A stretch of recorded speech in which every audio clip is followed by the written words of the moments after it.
Good evening, I'm Nisichawayasihk Cree. Welcome to APTN National News. Thank you for joining us. For the second time in less than a month, the Nisichawayasihk Cree Nation in northern Manitoba has been evacuated due to wildfires in the area. A precautionary evacuation for about 300 high-priority community members was issued on Saturday. Then, a full evacuation order was issued on Sunday after air quality got worse and the possibility that wildfires could close Highway 391, the only road in and out of Nisichawayasihk to Thompson. As of Monday, more than 3,000 people are now evacuating, with many having to stay at the RBC Convention Center in downtown Winnipeg. At least 2 wildfires are burning north of Nisichawayasihk, with one of those fires now 46,000 hectares in size. In a statement, Nisichawayasihk Chief Angela Levasseur said, "As we continue this evacuation together, we ask every parent, grandparent, guardian, and caregiver to please keep a close eye on your children." Nisichawayasihk, also known as Nelson House, is located about 660 kilometers northwest of Winnipeg. Smoke from the hundreds of wildfires in Western Canada has prompted special air quality statements and warnings across the country. Parts of the Northwest Territories, Saskatchewan, Manitoba, and Ontario are all under air quality warnings, where Environment Canada says extremely high levels of air pollution are present. Some areas in BC, Alberta, and Quebec are also under air quality statements, where poor air quality is expected, but with a lower health risk. Environment Canada recommends limiting time outdoors and rescheduling any outdoor activities or sports. People really want to avoid outdoor activities and being outdoors when those air quality index ratings are so high. It is really dangerous, especially for those people who have respiratory illness or heart disease or various other kinds of medical conditions, to be outdoors during conditions of that smoky weather. We really try to advise people to stay indoors as much as possible. Use your aircon or air purifier if you have one. And looking at the larger picture from Environment Canada, you can see smoke from the wildfires in the prairies has settled in over multiple provinces and territories. Conditions are expected to get a bit better by Tuesday and Wednesday in some areas. Last week, Virtual Health Hub and Can Health Network announced a partnership to bring healthcare to northern Saskatchewan using Canadian-made technology. The new technology aims to bridge the gap in access to healthcare in the north. APTN video journalist Rachel May has more. There'll be opportunities now for the medical professionals, doctors, nurses, lab techs, and so on and so forth, to be able to help with prognoses and to help address some of the healthcare from even the remote areas of our province. Secretary of State for Rural Development Buckley Belanger says new technology coming to northern Saskatchewan will give residents access to health care in their own communities by helping health professionals reach communities they couldn't before. So these are tools meant to assist them, and so they can make their prognosis and understand the patient's needs better, quicker. And then that's the whole effort here. Dr. Ivar Mendez is director of Virtual Health Hub, one of the companies using technology to bring the North and South closer together. He says medicine now offers better options for patients who can't see a doctor in person. AI, robotics, improving telecommunications, and the shift since the pandemic, both the provider and the patient, that virtual care is a way of delivering healthcare. Currently, the Virtual Health Hub operates out of Saskatoon, but through a partnership, a new virtual health center is set to open on Whitecap Dakota First Nation in February 2027, providing space for doctors, nurses, technologists, and more. Whitecap Chief Darcy Bear says the technology worked well when they put a virtual health hub in a long-term care home. 1 month they would have had 58 emergency room calls. They would have sent 58 of the residents to emergency room. But because of the having the remote health presence there, and the doctor, the physician was available remotely to work with the nurses inside the Parkridge Care Home, only 8 people had to go to the emergency room. Chief Bear says he's proud to be a part of the project and excited to see its continued growth. This is not just about just Saskatchewan working in isolation. We're working with the world and bringing that better health care to Saskatchewan, to all of our citizens, and again, eventually this going global to all Canadians. Rachel May, APTN National News, Saskatoon. The Na-Cho Nyak First Nation and the Yukon government have signed an agreement that will see the two parties create a land use plan for around 7% of the territory. This plan is a shared blueprint for how land in a region is managed and used, helping reduce or avoid conflict between different interests. The plan will reflect the rights and responsibilities of Na-Cho Nyak and support sustainable development. The proposed planning region's boundaries fall entirely within the First Nations traditional territory, covering 35,000 kilometers. The MOU marks the fourth land use plan to be initiated under Chapter 11 of the territory's umbrella final agreement. The Mohawk Council of Kanesatake general election was postponed this weekend. The community was notified the day before the election was set to take place, generating some negative reactions online. Under their custom electoral code, the current council mandates have been extended for up to another 6 months. Game Drew is the chief electoral officer for the election. He told APTN News the period to carry out a rescheduled election can take up to 6 months. He says this process will include inviting community members to give feedback on flaws with the current electoral code. Drew says the decision to postpone the election came from multiple issues contributing to what he called an unworkable election. One of the issues was that 3 candidates running for office had criminal records. I received 19 affidavits at the time of deadline, and I reviewed those. And 3 of the nominees, the applicants, had prior criminal convictions according to court records. And so it appeared that they had falsified their information on the nomination form, because I states very specifically, like we literally copy and paste the eligibility criteria from the code into the nomination forms. In this case, there was 3 individuals that it turned out they said that they didn't have any prior criminal records. We're always looking for your feedback or story ideas. Here's how you can continue the conversation with us. If you have a story you want to share, send us an email to news@aptn.ca. And to read and watch our stories, you can go to aptnnews.ca. And you can also find us online on your favorite social media sites, including TikTok, LinkedIn, and X. And you can watch this newscast anywhere, anytime on YouTube.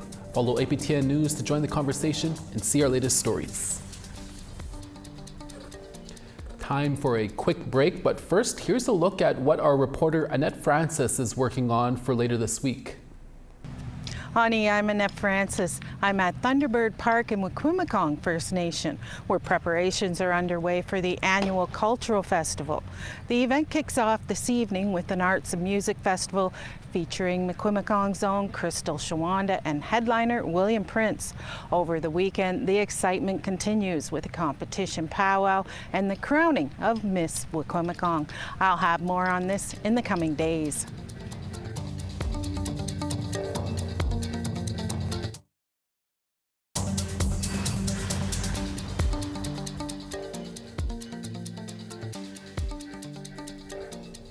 Welcome back to Australia now, where almost 100 First Nations students have traveled to Gamoy Cairns to get a taste of one of the toughest sports in the world, known as bull riding.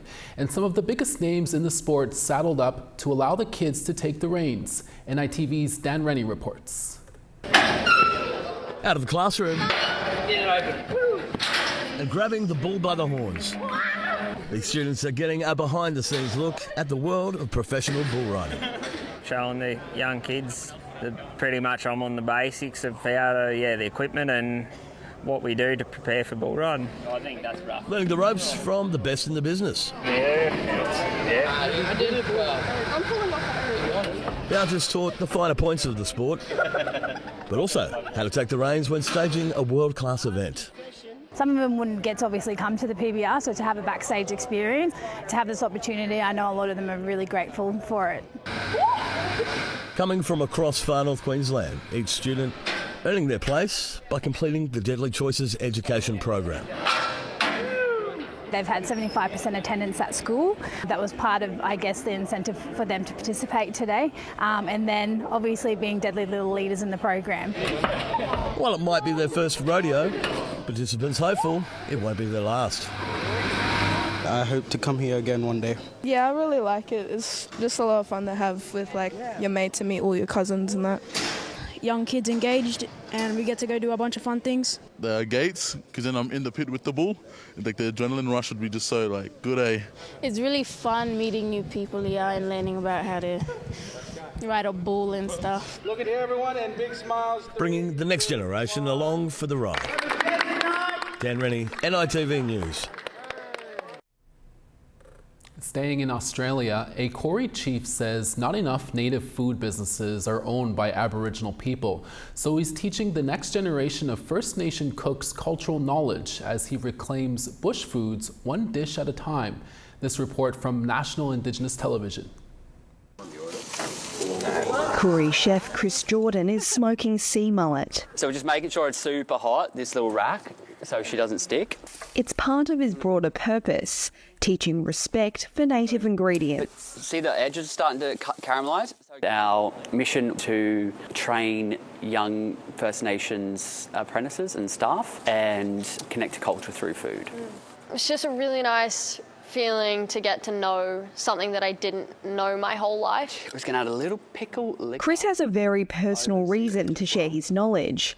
Growing up in northern New South Wales, he learned little about his Aboriginal heritage. Speaking to my grandmother, they were told, if anyone asks, tell someone that you're Italian, and there was a lot of shame in the family. Family means a lot to Chris. As a baby, he lost his father Joseph, a refugee from the former Yugoslavia, and later named his catering business in his honour. I don't have any memories of him at all. And that's part of the reason why I named my business Three Little Birds. It was his favourite song by Bob Marley. After a stint in London, Chris returned to Australia to explore his heritage and later found a mentor who changed his life. The biggest part for me getting sober was meeting Arnie Dale. She has been in the bush food industry for 35 years now. She's an amazing chef. I'm extremely proud. He's taken Australian native ingredients to another level, and being able to share it with the young people is so important because they are ultimately our future. For a chef focused on showcasing Indigenous ingredients, sourcing ethically is key. So Chris engages with local businesses and growers, among them this food shed in Brisbane. Less than 3% of the bush food industry is Aboriginal and Torres Strait Islander owned, and I think that really needs to shift. So one of our big long-term objectives is we need to get First Nations food into our diets in a mainstream way. Teaching respect for native foods is taking off at universities across the country. And these are full of sugar, they're really, really sweet. They are the foods that have sustained Aboriginal people for 60,000 years. They also require less care, such as water, more pesticides, because they belong here, they grow here. As well as mentoring trainees, Chris shares his message in school classrooms and juvenile detention centres. A huge percentage of our First Nations youth that are incarcerated. I thought it was really important to have the opportunity for employment. For this chef, it's about inspiring change beyond the plate. I didn't connect to culture until later in life, so passing it down through food and sharing my experience and how it saved my life, I think it's a really strong message. And we have one more story from the Down Under during this long weekend. 3 traditional owner groups in northwestern Victoria have been granted exclusive native title rights in a historic decision by the federal court. The court sat in Mildura for the decision, with community members turning out to witness the moment in person. NITV's Michael Rennie reports. A gathering by the Murray River. The smoking ceremony marking a milestone for the region's traditional owners. This means for my grandchildren, their grandchildren, and stay for them. It's been a journey for them. At the on-country federal court hearing near Mildura, Justice Elizabeth Bennett announcing Victoria's first exclusive native title claim. You have your native title. The determination covers thousands of square kilometres of the Mallee in Victoria's northwest, including the famous Murray River. The determination is the first time native title has been recognised along this river. It is fitting that the court sits here near the river and near the water. Granted the strongest form of native title, it means Indigenous corporations who already hold titles in the area will determine who can come on country. Well, it was always our land. Existing freehold titles such as farms and recreational areas will not be affected by the claim. Once the wider community understand what we've achieved with this determination, then they need to play a role in helping us. The native title application was formally lodged in 2015, but the group has been fighting for their rights since the 90s. It's been, we've gone out with my old uncles and all that, 30, 40 years ago, and it's sad they're not here. A moment of celebration amid new hope for the future. Michael Rennie, NITV News. We need to take a short break, but when we come back, we'll take you to the East Coast where a Native Friendship Centre in Halifax is getting a new building. Wisdom and spiritual guidance. This actually means that we will have our own space, that we see ourselves in it, and it belongs to us, and it's going to work for us. And it's going to not just work for my own community, but the broader community as well.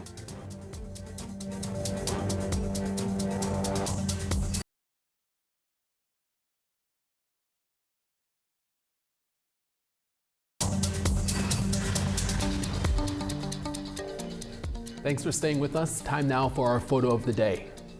Wilfred Atleo was enjoying a whale watching tour off the coast of Tofino in BC and shared this close-up of an orca flexing his fins near some seals. Great photo, Wilfred. Send us your photos to share at aptn.ca for the chance to be featured as our next photo of the day. Time now to take a look at tomorrow's weather forecast. St. John's 19 and sunny there, Charlottetown 22. 15 in Cartwright, the Grand River 18. Saguenay 22 and sun, Quebec City sunny and 23. Peterborough 29, London 31. Sioux Lookout 27, Timmins 24.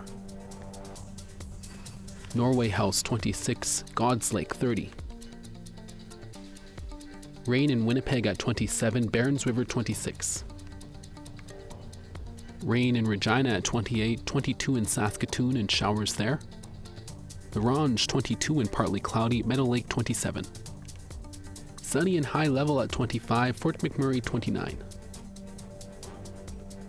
Showers in Lethbridge at 29, Red Deer 25. 25 in Kamloops, Campbell River 15. 23 in Fort Nelson and sunny there, Smithers showers in 15. Beaver Creek 22 in sun, Whitehorse 21. Showers in Watia 19, Yellowknife sunny and 18. Sunny in Sax Harbor at 2, Pawlatuck 4. 21 in Chesterfield, Whale Cove, rain and 12. And Arctic Bay, partly cloudy and 3, Agulik 5.